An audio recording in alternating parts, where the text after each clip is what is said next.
Welcome to the Cabaret at the Jackson Inn.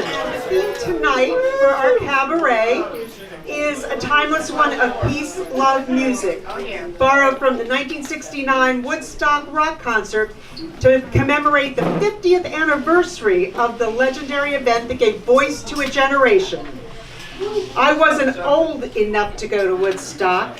I celebrated my 14th birthday in July, and when I asked my parents if I could go to this way cool rock concert in August, they answered with a clear and resounding no.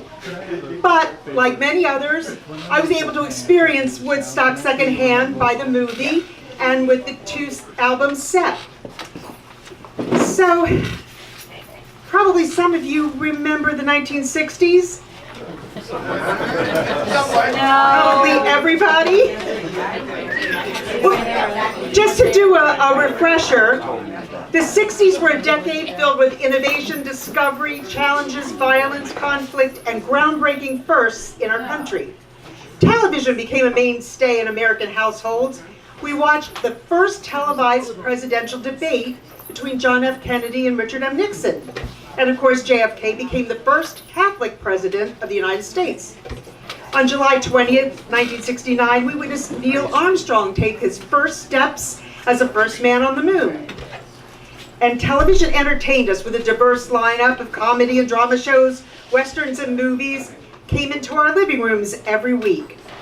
The 60s brought us the Cuban Missile Crisis, race riots, and the assassination of Martin Luther King, Malcolm X, John Kennedy, and Robert Kennedy.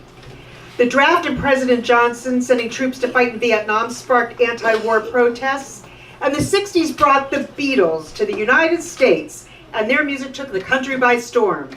More bands from the UK followed the Beatles to the US in what became known as the British Invasion.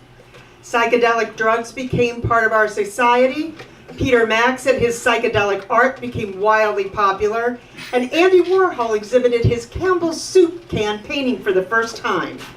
Lasers were invented, and the birth control pill was approved by the FDA. Yay! The sexual revolution, civil rights, the drug subculture, environmental concerns, and the emergence of alternative lifestyles were among the many issues that forged the generation gap. Men's hair got longer, women's skirts got shorter, as mini skirts became the hot new fashion trend. The first Super Bowl was played in 1967, and in the summer of '69, a massive crowd with a superstar lineup of musicians descended on Max Yasgur's dairy farm in Bethel, New York. Hard to believe it's been 50 years since Woodstock rocked the country, isn't it? So the 1960s was full of turbulence, and it was exciting. And in the past 50 years, we've seen a lot of changes. But tying all the decades together is an endless flow of art, dance, prose, poetry, music, films, and television shows that reflect the ever-changing times. Tonight, we'd like to present some of our favorite music, along with art, dance, and words, centered around the Woodstock theme to pay tribute to that event. So despite so many changes in our country and the world, in 2019, we still face many of the same issues today. But we have survived challenging times in the past, and I believe we'll continue to survive and thrive in the future. So keep the faith, pray for peace, live in love, and let the music play.